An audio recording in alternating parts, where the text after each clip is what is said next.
July 30, 1945, the Philippine Sea was a sheet of black glass, and the USS Indianapolis was a ghost ship slicing through it at 17 knots, carrying the heaviest secret in the history of warfare. Just hours before, we had delivered Little Boy, the uranium core of the atomic bomb, to Tinian Island. We were the heroes who had just paved the way for the end of World War II, but as the first Japanese torpedo slammed into our bow, followed by a second that ignited the magazine in a pillar of fire, our status changed from top secret to expendable. In 12 minutes, the pride of the Navy was gone, and 900 boys were left bobbing in the dark, oil-slicked water. You've seen the movies, and you've read the polished history books that talk about the tragedy of the sea. But I am 99 years old, and I have spent my life in the basements of the National Archives reading the court-martial transcripts that were sealed for 50 years and the radio logs that the government tried to burn. I am here to tell you that what happened next wasn't just a tragedy, it was a calculated betrayal. If you're looking for a comfortable story about American glory, you're in the wrong place. But if you want to know exactly why 900 sailors were left to be eaten alive while the Navy high brass sat in air-conditioned offices and ignored their screams, then don't move an inch. I am the last witness to the files they buried, and I am going to give you the truth that Hollywood was too afraid to film. Everyone asks me the secret to a long life, but the real secret is knowing how to live with what you've seen. I wasn't on that ship, but I was the man who had to file the reports afterward. I was the one who saw the original distress signals, the ones that officially never existed. I grew up in a time where we believed that the flag would always come for us. We were taught that the United States Navy never leaves a man behind. But the story of the USS Indianapolis is the story of the day that promise was broken to protect a few generals' reputations. To understand why those boys were left in the water for 4 days, you have to understand the what that the government buried. They didn't just bury a shipwreck, they buried the fact that 3 separate radio stations received our SOS calls. 3. One commander was drunk and told his operator not to wake him. Another thought it was a Japanese trap. A third simply didn't want to be bothered with a ship that was on a secret mission he wasn't cleared for. For 96 hours, 900 Americans were being hunted by the most efficient killers in the ocean, and the government knew exactly where they were. They just decided that reporting the loss of the atomic bomb ship was too embarrassing for the victory parades.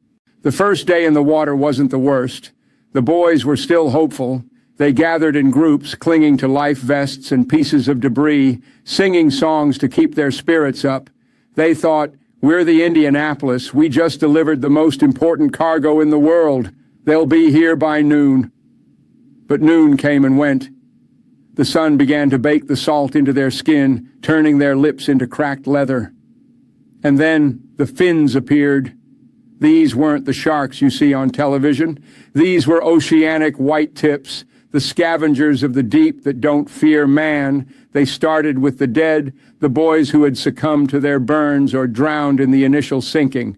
But as the blood spread through the currents, the sharks got bolder.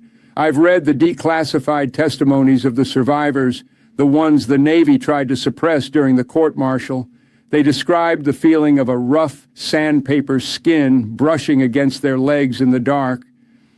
They described the sudden violent jerk of a friend being pulled under in mid-sentence. There was no splashing, no dramatic music, just a small circle of red foam and one less voice in the dark.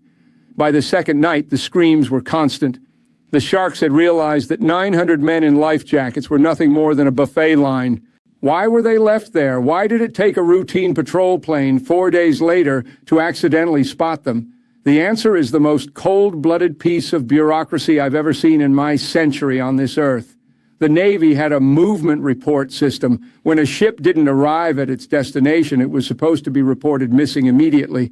But the Indianapolis was top secret. Because of the secrecy of the atomic mission, the Ladyport authorities claimed they didn't have her on their arrival schedule. It was the perfect excuse. We didn't know she was missing because we didn't know she was coming. It was a lie.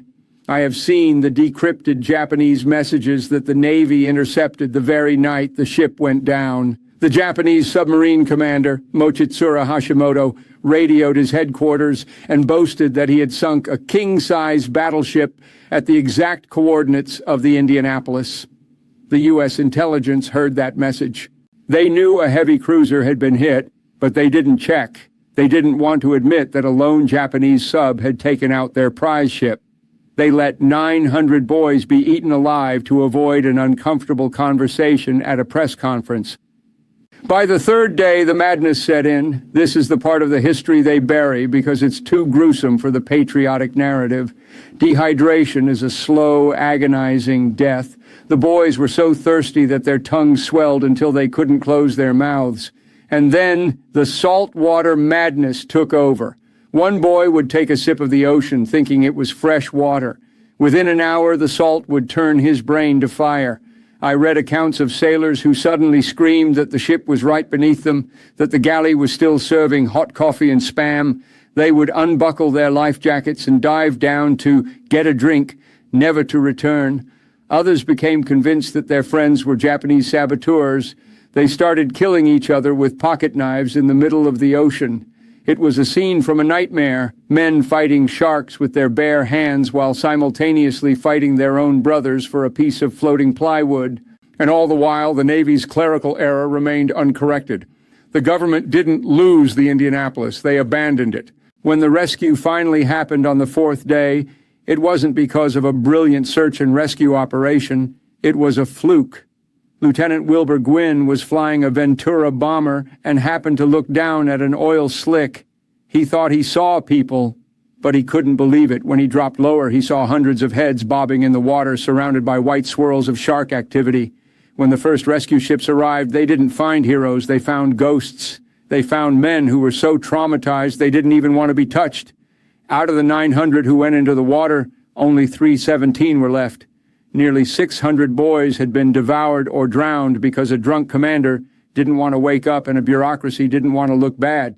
But the betrayal didn't end there. The government needed a scapegoat.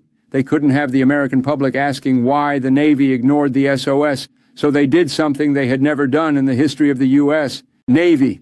They court-martialed the captain, Charles McVay, for losing his ship in combat. This is the most shameful file I ever pulled from the archives. To make the charges stick against Captain McVay, the Navy actually brought in the Japanese submarine commander, Hashimoto, to testify against him. Imagine that. They brought the enemy who killed our boys to a courtroom in Washington to help them crucify an American captain. They blamed McVay for not zigzagging, even though the Japanese commander himself testified that zigzagging wouldn't have made a damn bit of difference. They destroyed that man. They let the families of the dead sailors send him hate mail for the rest of his life. Every Christmas he would receive letters saying, "Merry Christmas, you murderer of my son." The Navy let him take the fall for their own negligence. In 1968, Captain McVay walked out onto his back porch with his service revolver and a toy sailor in his hand and ended his life. He was the final victim of the USS Indianapolis, murdered by a government that preferred a lie over the truth. I'm 99 years old and I've seen this country go through many wars, but the lesson of 1945 is the one that stays with me. We are taught that the institutions of power are there to protect us, but the archives tell a different story.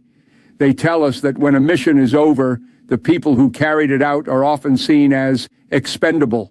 Those boys delivered the bomb that ended the war, and the moment they were no longer useful, they were left to the sharks. I've seen the same thing happen in the modern era, just with different names and different missions. Whether it's your health, your job, or your life, never forget that to a large system, you are a line on a balance sheet. The government buried the truth of the Indianapolis for 50 years because they were waiting for men like me to die. They were waiting for the memory of the screams to fade so they could turn it into a shiny, heroic story about sacrifice. But sacrifice implies a choice. Those boys didn't choose to be sharkbait. They were sacrificed on the altar of bureaucratic pride. I see you young people today so full of trust in the things you see on your screens. You think that because information is everywhere, the truth is easy to find. It isn't. The truth is usually buried under layers of classified stamps and national security excuses. I spent 99 years looking for the truth, and what I found is that the most dangerous thing you can do is stop asking why. Why was the sonar escort denied? Why was the SOS ignored? Why was the captain blamed for a systemic failure? If you don't ask these questions, you are already expendable. I am the last gatekeeper of these files, and my hands are shaking as I tell you this, not from age, but from the weight of the secrets I've carried. The 317 survivors spent the rest of their lives fighting for their captain's name to be cleared. It took a 12-year-old boy in 1996 doing a history project to finally get Congress to listen. Think about that. A child had to do the job that the United States Navy refused to do for half a century. The ocean is deep, but it's not as deep as the lies that men in power will tell to save their careers. I remember the smell of the old paper in the archives. It smells like a grave. When I found the original radio logs that proved the SOS was received, I sat in that quiet room and I cried for the boys of the 1945 Philippine Sea. I cried for the Millers and the Smiths who never got to grow old like I did. They died in agony, thinking their country had forgotten them. And the truth is, for 4 days, their country had forgotten them, not because they were lost, but because they were inconvenient. Don't ever let yourself be inconvenient to the truth. Don't be the person who looks the other way because the reality is too ugly to face. The beauty of the American dream is the freedom to seek the truth, but that freedom is a muscle that atrophies if you don't use it. I see you Americans today so divided and angry at each other, and I want to tell you that you're fighting the wrong people. You're fighting over shadows while the giants are moving the pieces on the board. The boys on the Indianapolis didn't care who was a Democrat or a Republican when the sharks started biting. They only cared about the man next to them. They were a family of expendables who found more honor in a shark-infested ocean than the men who sent them there had in all of Washington, D.C.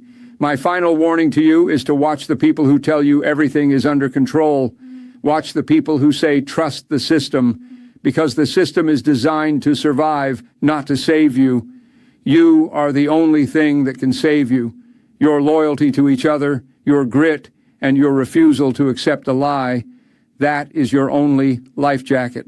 I'm 99 years old, and I can still see the faces of the survivors I interviewed in the 60s. Their eyes were always somewhere else, somewhere 300 miles off the coast of Leyte. They never truly came home. You can't come home from a betrayal like that. You just learn to live in the silence.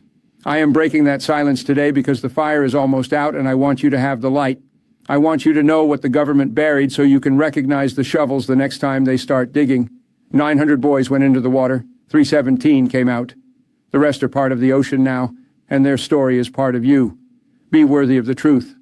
Don't let them be eaten a second time by the sharks of forgetfulness. I'm closing the files now. I've done my duty. I've said the what, and I've explained the why. The 1945 Philippine Sea is a quiet place now, but the lessons it holds are screaming for your attention. I'm going to go sit on my porch and watch the sun go down. I'm going to think about Captain McVay and the toy sailor he held in his hand. I'm going to think about the uranium core that ended a war but started a nightmare for 900 boys.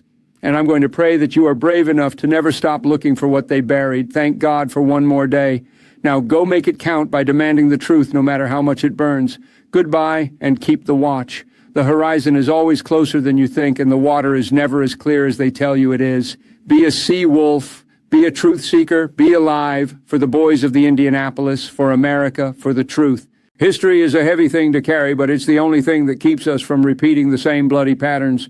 I've spent a century watching the same mistakes being made under different names. I've watched as we glorified the machine and forgot the human beings inside it. Don't let yourself be a gear in a machine that doesn't care if you break. The boys of Squadron 3, the sailors of the Indianapolis, they were all told they were part of something great, but when the great thing was accomplished, they were left in the dark. Don't wait until you're 99 to realize that your value isn't your mission, it's your life. And your life is too precious to be buried by a bureaucrat's pen. I'm done now. The archives are closed. The light is fading, but the truth is finally out. Use it well. 99 years, and it feels like a single watch in the dark. Make your watch matter. Goodbye.